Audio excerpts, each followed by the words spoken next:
اللہ تعالیٰ نے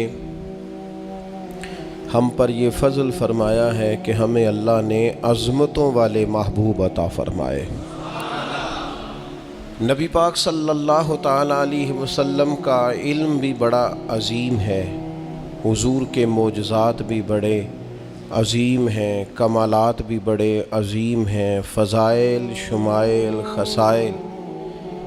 حضور کو اللہ تعالیٰ نے جس زاویے، جس سمت سے عطا فرمایا ہے تو عظیم ہی بنایا ہے، لیکن قرآن مجید میں ارشاد فرمایا کہ وَإِنَّكَ لَعَلَىٰ خُلُقٍ عَظِيمٍ، محبوب بے شک آپ کے اخلاق بھی بڑے ہی عظیم ہیں، آپ عظیم خلق پر ہیں، عظیم اخلاق کے مالک ہیں۔ ایک ہوتی ہے خلق، ایک ہوتا ہے خلق۔ خلق کہتے ہیں انسان کی ظاہری تخلیق کو، اس کی ظاہری خد و خال کو، صورت کو، اور خلق کہتے ہیں اس کے باطنی اوصاف کو، اس کی سوچ کو، اس کی نرم دلی کو، اس کے اچھے جذبات کو، اس کے خلوص کو، اس کی عاجزی کو، اس کی محبت کو، اس کے للہیت کو، اس کے باطن کے اندر جو لوگوں کے لیے اچھے جذبات ہوتے ہیں، اس کو خلق کہتے ہیں۔ اللہ تعالیٰ نے حضور کو جو خلق عطا فرمائے وہ بڑی عظیم عطا فرمائے۔ نبی پاک علیہ الصلاۃ والسلام کے اخلاق کے اندر جو کمالات تھے وہ ذرا انفرادی تھے۔ ہمارا آج جو سب سے بڑا مسئلہ ہے وہ نہ اقتصادی ہے نہ معاشرتی ہے، ہمارا سب سے بڑا مسئلہ اخلاقی مسئلہ ہے۔ قومیں، ملتیں، قبیلے جب اخلاق چھوڑ جاتے ہیں، اور جب وزاداری چھوڑ جاتے ہیں، اور جب عظمت کردار چھوڑ جاتے ہیں، تو وہ خود بخود بیک ہونے لگتے ہیں، وہ پیچھے ہٹنے لگتے ہیں۔ بہت سارے لوگ بام عروج پر ہوتے ہیں، آگے نکلتے ہیں، لیکن اپنی اخلاقی کمزوریوں کی وجہ سے وہ پستیوں کی طرف سفر شروع کر دیتے ہیں۔ انسان کے لیے سب سے زیادہ ضروری یہ ہوتا ہے کہ وہ اخلاقی مضبوطی اپنی طبیعت میں پیدا کرے۔ بہت سارے دوست لوگوں سے پیار کرتے ہیں، لیکن بعد میں جب وہ ان کا اخلاقی رویہ دیکھتے ہیں تو خود بخود پیچھے ہٹ جاتے ہیں۔ ایک ہوتا ہے دوست کا ہونا، احباب کا ہونا، ایک اپنے قریبی لوگ بھی، بہن بھائی بھی اور اولاد بھی انسان کی اخلاقی کمزوریوں کی وجہ سے اس سے پیچھے ہو جاتی ہے۔ جب تک رویے میں، مزاج میں اخلاقی بلندی پائی جاتی ہے، نبی پاک صلی اللہ تعالیٰ علیہ وسلم نے فرمایا تم میں سے بہترین مسلمان وہ ہے جس کے اخلاق زیادہ اچھے ہیں، جس کی عادات زیادہ عمدہ ہیں، جو عظمت کردار کا حامل ہے۔ مزاج میں وفاداری ہونی چاہیے، مزاج میں خیر خواہی ہونی چاہیے۔ انسان بعض لوگوں کے لفظوں میں عاجزی ہوتی ہے، ویسے وہ عاجز نہیں ہوتے، ملتے بھی جھک کے ہیں، لیکن ویسے عاجز وہ کہتے ہیں میں نے شیشے میں اتار لیا ہے، میں تیز آدمی ہوں، دیکھا میں نے اس کو بھی قائل کر لیا ہے۔ وہ لفظوں کے لحاظ سے، جھکاؤ کے لحاظ سے عاجز ہوتے ہیں، فی نفس سے ہی عاجز نہیں ہوتے۔ کچھ لوگ جملے کے لحاظ سے، اٹھنے بیٹھنے کے لحاظ سے، آؤ بھگت کے لحاظ سے خدمت گزار ہوتے ہیں، ویسے وہ خدمت گزار نہیں ہوتے۔ کچھ لوگ ایسے ہوتے ہیں جو اچھے جملے ترتیب دے کے کسی کو قائل تو کر لیتے ہیں، اس کو اپنی ہمدردی کا اظہار تو دلاتے ہیں، اشک شوئی تو کرتے ہیں، تسلی تشفی تو دیتے ہیں، ویسے خیر خواہ نہیں ہوتے۔ ویسے وہ بڑی اچھی دھیمی باتیں کر کے کہیں گے کہ یار کوئی مسئلہ نہیں، تو پریشان نہ ہو، تو ٹینشن نہ لے، میں تیرے ساتھ ہوں، پر نہیں نہ ساتھ ہوتے یار۔ زندگی میں وہ عجیب لمحہ تھا، وہ میرے ساتھ تھا پر میں تنہا تھا، ساتھ ہی تھا بندہ پر میں لوگوں کے ہجوم میں بھی اکیلا ہی تھا۔ اپنے اخلاقی رویے میں، خلق میں، مزاج میں، یعنی ڈھل جائے طبیعت انسان کی، اس کے رویے عمدہ ہو جائیں، اور یہ کام کشید نہ کرنا پڑے اسے۔ ہمارے علماء نے لکھا ہے خلق کا معنی یہ ہے کہ اچھے کام کرنے میں تکلیف نہ اٹھانی پڑے، خلق کا معنی یہ ہے کہ اچھے کام خود بخود بندے سے ہونے شروع ہو جائے، وہ خود بخود اچھے کاموں کی طرف اس کی طبیعت مائل ہو جائے، توجہ ہو جائے اس کی، اس کا مزاج بن جائے۔ یہ کب ہوتا ہے؟ کس وقت ممکن ہوتا ہے؟ جب آپ ہر وقت کی اخلاقی بلندی حاصل کرتے ہیں۔ نبی پاک صلی اللہ تعالیٰ علیہ وآلہ وسلم کا ایک طریقہ تھا کہ حضور کے مزاج میں اخلاق۔ بعض لوگ ایسے ہوتے ہیں جو بعض اوقات ایسی حرکت کرتے ہیں، ہوتے ہیں لوگ جو ایسی حرکت کرتے ہیں کہ سخت رد عمل کی ضرورت ہوتی ہے۔ بندے کا دل کرتا ہے نرا ڈانٹے نہ، ڈنڈا بھی پکڑ لے، کرتے ہیں بعض اوقات بعض دوست ایسے کام۔ اور پھر ایک اور بڑا خطرناک رویہ ہوتا ہے۔ آپ کو پتہ ہے اسلام نے سب سے زیادہ ناپسند کسے کیا؟ غیبت کو۔ آپ کسی کے خلاف، کسی کے قبیلے گھر کے خلاف کسی کونے میں کھڑے ہو کے بات کریں، پہنچانے والے پہنچا دیتے ہیں۔ جو مزے لے کے سنتا ہے وہ مزے لے کے پہنچاتا بھی ہے، یہ پکی بات ہے۔ جس نے آپ کو ٹائم دیا نا سننے کا، وہ باز نہیں آئے گا، وہ پہنچائے گا بھی۔ آپ کی اخلاقی کمزوری نظر آ جائے گی، واضح ہو جائے گی۔ آپ سامنے والے، اچھا کچھ لوگ وفادار ہوتے ہیں، انہیں پتہ چل جاتا ہے بندہ ٹھیک نہیں، لیکن پھر بھی وہ قبول کریں تو اس کا مطلب ہے وہ بندہ اعلیٰ ظرف ہے جس نے رکھا ہوا ہے۔ تو یہ سمجھتے میں چلاک ہوں، میں اپنی تیزی کے ساتھ گزارا کر رہا ہوں، وہ اعلیٰ ظرف ہے جس نے اتنا کچھ پتہ ہونے کے باوجود بھی تیرے لیے کوئی لفظ، وہ بندہ با اخلاق ہے، با مروت ہے، وفادار ہے، وفادار ہے۔ تو میرے عزیز، نبی پاک علیہ الصلوۃ والسلام نے ان اخلاق کی طرف ہماری توجہ دلائی ہے جن میں لوگ بچتے نہیں کہ یہ کام میں نے نہیں کرنا، مجھے کیا لگے، میرا کیا لینا دینا۔ مثلا ایک تاجر تھا حضور کے زمانہ نور میں، وہ پھلوں کی تجارت کرتا تھا، مشکات شریف میں موجود ہے۔ کسی وجہ سے اسے نقصان ہو گیا۔ تو انسان جب تجارتیں کرتا ہے، زندگی گزارتا ہے، تو جہاں اسے نفع ملتے ہیں وہاں کہیں کہیں اسے خسارے بھی ملتے ہیں۔ تو الگ بات ہے کہ ہم صرف نفعوں کے قائل ہوتے ہیں، خساروں کے قائل ہی نہیں ہوتے۔ وہ تاجر تھے، پھلوں کے تاجر تھے، بڑی اچھی تجارت کرتے تھے، کسی وجہ سے نقصان ہو گیا۔ اب وہ حضور کی بارگاہ میں آئے۔ ہمارے ہاں یہ ہوتا ہے کہ لوگ کہتے ہیں میرا کیا لینا دینا، بلکہ اگر کوئی بندہ اس طرح کا مسئلہ حل بھی کرا رہا ہو تو کہنے حضرت صاحب تو آڈا نہیں ہے کام۔ اس تاجر نے اس بارگاہ میں آ کے کہا جہاں جو آ جاتا ہے ہمیشہ بامراد ہی جایا کرتا ہے۔ یا رسول اللہ صلی اللہ تعالی علیہ وسلم، میں پریشان ہو گیا ہوں۔ اور پہلے جب آدمی مالدار ہوتا ہے تو دائیں بائیں رش بھی ہوتا ہے، اور جب اس طرح کے حالات ہو جائیں تو وہ جو بڑے قریبی ہوتے ہیں وہ بھی کئی دفعہ ساتھ چھوڑ جاتے ہیں۔ ساری عمر ہی آٹا گد ہے تے لکھاں کیتے پیڑے، اب وقت آیا ہی تے محمد بخشا کوئی نہیں ہوں بیٹھا نیڑے۔ لوگ نکل جاتے ہیں، کمزور پڑ گیا بندہ بیچارہ۔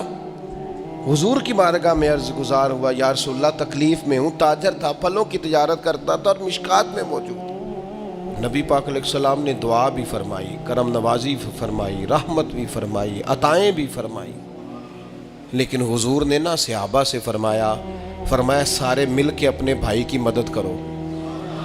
تھوڑے پیسے کسی نے دیے، تھوڑے کسی نے دیے، تھوڑے کسی نے دیے، مل کے۔ اور ایسے لوگوں سے جو لوگ بڑے اس کام کے لیے ہر وقت ذہنی طور پر تیار رہتے تھے، ان لوگوں سے کہا اس کے ساتھ چلو، لیکن اس کا قرضہ ابھی بھی جتنا چڑھ گیا تھا اتنے پیسے جمع نہیں ہوئے تھے۔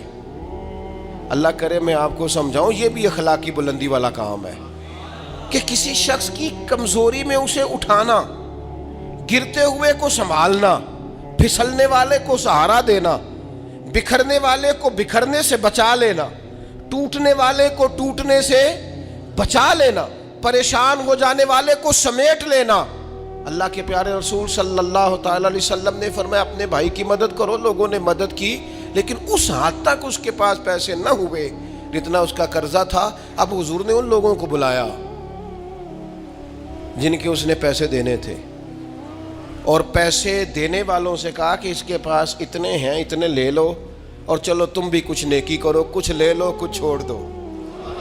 یہ کون کرا رہا ہے؟ رحمت للعالمین نبی۔ اور ہمارا جب کوئی بندہ اس طرح الجھ جاتا ہے پھر تو وہ ساڑھا لگتا ہی کچھ نہیں نا۔ اتنے دنوں تک نہ رشتہ داری ہوتی ہے، نہ دوستی ہوتی ہے، نہ تعلق۔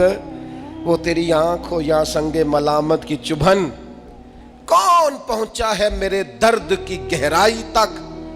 دور شہرت میں تو یاروں نے کیا یاد بہت، پر ساتھ آیا نہ کوئی کوچے رسوائی تک۔ جب حالات خراب ہوتے ہیں تو سب سے پہلا کام یہ ہوتا ہے میرا تعلق کوئی نہیں، اور جب ٹھیک ہوتے ہیں تو پھر بڑی لمبی رشتہ داری نکلتی ہے، اوہ ہو کہتے ہیں وہ بڑی دور کے میرے قریبی تعلقات ہیں، وہ بڑا دور کا رشتہ ہے اور میرا بڑا قریبی لین دین ہے. تو بڑی عمدگی سے لوگ بڑی دور شہرت میں تو یار ہونے کی یا یاد بہت، پر ساتھ آیا نہ کوئی کوچائے رسوائی تک. جو عرض کرنے جا رہا ہوں اس پر آپ نے زیادہ غور کرنی ہے کہ اگر کوئی آدمی گر رہا ہو تو گرتی دیوار کو دھکا نہیں دینا، اسے سنبھالنا ہے. اس شخص کو وہ یار حالات ہو جاتے ہیں اوپر نیچے، انسان کمزور پڑ جاتے ہیں، راہ چلتے چلتے کئی دفعہ گاڑی کا صرف پیٹرول ہی ختم نہیں ہوتا، جو مفت میں پانی ملتا ہے کئی جگہوں پہ وہ بھی ختم ہو جاتا ہے، اور قریب قریب اس کی بھی کوئی شناخت نہیں ہوتی. کئی دفعہ صرف اور صرف پیٹرول کا مسئلہ ہی نہیں ہوتا، وہ جو 20 روپے میں ہوا ٹائر میں بھری جاتی ہے کئی جگہوں پہ وہ بھی نہیں ملتی. تو تسلی کے لیے اخلاقی رویہ یہ ہونا چاہیے کہ اگر کوئی بندہ کہیں کمزور پڑ رہا ہے، گر رہا ہے، تو اس کی اس کمزوری پر اسے تھاما جائے، اس کی حوصلہ افزائی کی جائے، تسلی دی جائے.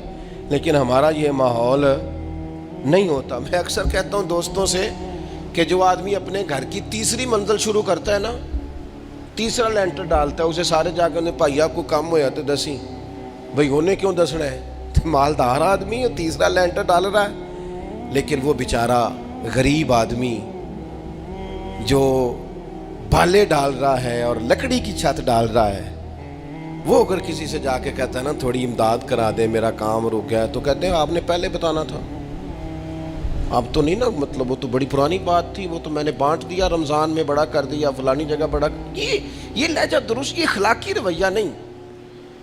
درد دل اور چیز کا نام ہے، خیر خائی اور چیز کا نام ہے. وہ کسی نے کہا تھا کہ پلا کر گرانا تو سب کو آتا ہے، مزہ تو تب ہے کہ گرتوں کو تھام لے ساکی. کوئی گر رہا ہو اس کا بازو پکڑنا، اس میں مزہ ہے، اس میں لطافت ہے، اس میں حسن ہے. اور ایک دوسرا اخلاقی رویہ جس کی بہت زیادہ ضرورت ہے، جو ہمارے زیادہ ساتھ ہوتے ہیں نا، غلطیاں بھی انہوں نے ہی کرنی ہوتی ہیں. جو آپ کے ساتھ نہیں انہیں آپ کو معاف بھی نہیں کرنا پڑتا. معاف کسے کرنا پڑتا ہے؟ معاف کسے کرنا پڑتا ہے؟ اپنے خادم کو. اگر آپ آفیسر ہیں تو اپنے ملازم کو. معاف کسے کرنا پڑتا ہے؟ اپنے بہن بھائیوں کو، رشتہ داروں کو، اہل خانہ کو. معاف کسے کرنا پڑتا ہے؟ اپنے شاگردوں کو، ارادت مندوں کو، دوست احباب کو، اپنوں کو معاف کرنا ہوتا ہے. کسی کے ساتھ آپ کا کئی دفعہ دوست آ جاتے ہیں، میں عمرے پہ جا رہا ہوں، کوئی غلطی ہوئی تو معاف کر دینا، تو میں کہتا ہوں مجھ سے آپ کیا معافی مانگیں گے، آپ ادب سے مل کے چلے جاتے ہیں. جن کے ساتھ آپ کا اٹھنا بیٹھنا ہے ان سے معافی مانگیں. جو زیادہ قریب رہیں گے غلطیاں بھی تو وہی کریں گے نا، جو روز مانتے ہیں، کسی وقت سستی بھی دکھاتے ہیں. تو معاف تو کرنا ہوتا ہے اپنوں کو. ایک خاص بات کروں آپ سے، بیٹیوں کو معاف نہیں کرنا پڑتا، معاف بہو کو کرنا پڑتا ہے. کر کے تو دیکھو نا یار. ایک معیار ہے بیٹی کے لیے، وہ بیاہ کے کسی جگہ گئی ہے، اس کی شکایت آئی ہے، تو ہمارا جواب یہ ہے کہ ابھی بچی ہے، سیکھتے سیکھتے سیکھ جائے گی. یہ جواب بنائیں بہو کے لیے. اگر وہ غلطی کرے، اس کی ساس شکایت کرے، اس کا خاوند شکایت کرے، تو یہ بہو کے لیے بولیں کہ ابھی بچی ہے، سیکھتے سیکھتے. یہ بہو کے لیے بات کریں کہ بچی ہے، سیکھتے سیکھتے. یہ بہو کے لیے ضرورت ہے اس کی. بیٹی کے لیے تو اس کی ضرورت، بیٹی غلطی کرے تو اس کے وکیل بن جاتے ہیں. ساری زندگی ساس سسر اپنی بیٹی کے وکیل رہتے ہیں اور اپنی بہو کے جج بنے رہتے ہیں. اس کے لیے فیصلے سناتے ہو، اس کی وکالت کرتے ہو. یہ بیٹی نہیں کسی کی، اس کے جج بن گئے ہو، اس کے حق میں فیصلوں کا اعلان ہے، اس کے لیے وکالتوں کا اعلان ہے. چھ معنی دار. مسلمان کا یہ اخلاقی رویہ نہیں ہوتا. نبی پاک علیہ الصلوۃ والسلام نے ہمیں سبق دیا ہے، جو قریب رہنے والے ہیں انہیں ہی تو معاف کرنا ہے، دوسرے کو تو معاف کرنا ہی نہیں پڑتا. اپنوں کو ہی تو معافی کی ضرورت ہوتی ہے، چونکہ اپنوں نے ساتھ رہنا ہے. حضرت انس بن مالک رضی اللہ تعالیٰ عنہ یہ بڑے خوش نصیب خوش بخت انسان ہیں. کہتے میری اماں خود مجھے حضور کی بارگاہ میں چھوڑ گئی تھی کہ یا رسول اللہ یہ آپ کی خدمت کرے گا. کہتے میں نے 10 سال حضور کی نوکری کی ہے، نبی پاک نے کبھی اوف بھی نہیں کہا. بلکہ بخاری مسلم میں ایک انوکھی بات موجود ہے. فرماتے ہیں مجھے ایک دن حضور نے فرمایا جا یہ کام کر کے آ. کہتے میرے دل میں یہی تھا کہ فوراً جاؤں گا. اسی طرح لفظ موجود ہے, میرے دل میں تھا جاؤں گا کر کے آؤں گا. حضور نے فرمایا کر کے آ. دل میں پکا ارادہ تھا جاؤں گا, لیکن اپنی زبان سے میں نے کہا حضور میں نے کوئی نہیں جانا. یہ کیوں بات کی؟ یہ ذرا لاڈ کے ساتھ کی, یہ ذرا ناز کے ساتھ کی, یہ ذرا نا محبت کے ساتھ کی, یہ ذرا حضور جو پیار کرتے تھے نا اس پیار کو سامنے. حضور میں نے نہیں جانا. تو کہتے ہیں حضور تھپکی دے کے, یہ غلام سے بات ہو رہی. حضور فرمانے لگے چل نہ تجھے کہا ہے نہ جا کر کے آ. کہتے میں چلا گیا, اسی ارادے سے گیا تھا جاؤں گا, لیکن رستے میں جب میں گیا تو بچے کھیل رہے تھے, میں نے بھی کھیلنا شروع کر دیا. کھیل رہا ہوں دیر ہو گئی. حضور نے بھیجا تھا کسی کام. اب جب زیادہ دیر ہوئی تو کریم گھر سے نکلے, اور جب حضور نے مجھے دور سے دیکھا اور مجھے کریم کے آنے کا پتہ چلا تو اب میں ڈرا. اب میرا انداز بڑا جدا گانا ہو گیا چونکہ حضور نے بھیجا تھا. یہ تو خادم کی بات ہے نا. اے سچی گل دسیا جی اپنا منڈا بھی کدے نہ جائے تے وہ تینوں میں کلیا سی, تو گیا کیوں نہیں؟ ناراض نہیں ہونا آپ نے, لیکن چلو بچہ ہے, کسی وقت دیر سویر بھی ہو ہی جاتی ہے, کیوں اتنی سختی کرتے ہیں؟ حضرت انس بن مالک کہتے ہیں جب حضور کو آتے دیکھا تو میں پوری طرح ڈر گیا, لیکن کریم محبوب جب میرے قریب آئے اور مجھے ڈرا ہوا دیکھا نا تو پھر رحمت للعالمین محبوب کی رحمت کا بادل چھایا. اور جب حضور مجھے دیکھ کے ہنسے نا, بس وہ ہنس گئے اور میرا کام بن گیا. بس کریم تھوڑی دیر ہوئی, ایک آیا کالیاں زلفاں والا, ایویں دو کڑیاں میرے من وچ رکیا تے کر گیا نور اجالا. بات بن گئی, بات طبیعت ٹھنڈی ہو گئی. تو حضور فرمانے لگے میں نے کہا تھا جاؤ, گئے نہیں. اب جب حضور مسکرا گئے تو بات ہی ختم ہو گئی. یا رسول اللہ صلی اللہ علیہ وسلم جانے لگا ہوں. تو حضور نے پھر شروع سے بات شروع کر دی, حضور جانے لگا ہوں. فرمایا جا دوڑ کے آ, پھر جو کہا تھا وہ کر کے آ. لیکن وہ بیچ میں جو دیر ہوئی تھی, وہ جو لیٹ ہوئی تھی, اور جو میں کہہ کے آیا تھا میں نے نہیں جانا, حضور نے اس بات پر مجھ سے کوئی سختی نہیں کی. میرے عزیز, اپنوں نے تو غلطی کرنی ہے, معاف کس کو کرنا ہے؟ اپنوں کو. لیکن ہم نے باہر ساری دنیا کو معاف کر دیا, اپنوں کو ہم معاف کرنے کو تیار نہیں. اپنوں کو معاف کرنا ہے, اپنوں سے درگزر. اور پھر آپ اگر کوئی دینی تعارف رکھتے ہیں, آپ نمازی ہیں, آپ حاجی صاحب ہیں, آپ بزرگ ہیں, آپ شیخ ہیں, تو پھر تو آپ کے اخلاق میں اور زیادہ وسعت ہونی چاہیے. جیسے جیسے بندے کی عمریں بڑھتے جائیں نا, ویسے ویسے اسے میٹھا ہونا چاہیے, کڑوا نہیں ہونا چاہیے. جیسے جیسے اس کی تسبیح بڑھتی جائے ویسے ویسے اس کا لہجہ بھی وسیع ہونا چاہیے.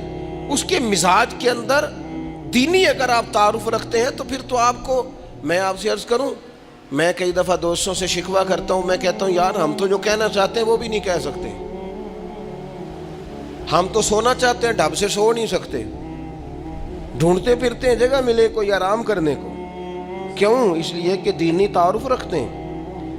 آپ نے وہ دعویٰ ہی نہیں کرنا تھا, یہاں تے چٹی چادر لا دے نا کڑیے تے پین فقیران دی لوئی, چٹی چادر تے پھر داغ لگیندا ہی تے لوئی نو داغ نہ کوئی. جب آپ کا دعویٰ ہے کہ ہم نے کام کرنا ہے اور بڑی اوپر والی سطح پہ کرنا ہے, تو پھر آپ آرام ڈھونڈتے پھریں, پھر آپ قرار ڈھونڈتے پھریں. تو یہ تو دو باتیں ہو گئی. ایک بات کرنی پڑے گی, دینی تعارف رکھنے والے آدمی نے اگر اس نے دین سکھانا ہے اپنے بچوں کو, اپنے گھر والوں کو, تو حسن اخلاق سے سکھائے گا.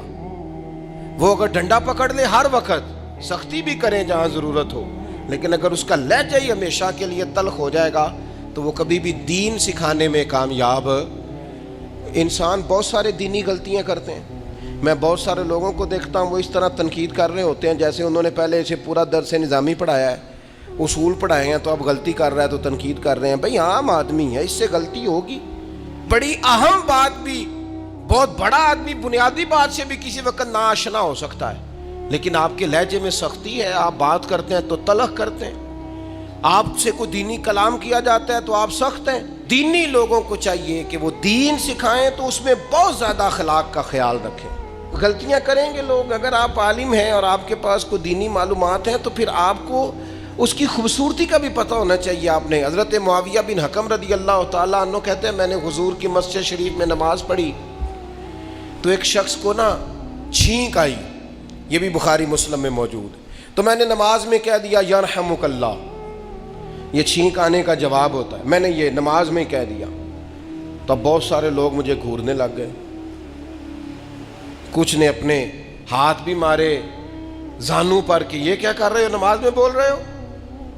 فرماتے ہیں نماز مکمل ہوئی اور یہ لفظ ہے حضرت معاویہ بن حکم رضی اللہ تعالیٰ عنہ کے, فرمانے لگے قسم اللہ کی میں نے حضور سے بہتر سمجھانے والا نہ پہلے کبھی دیکھا ہے نہ بعد میں کبھی دیکھا.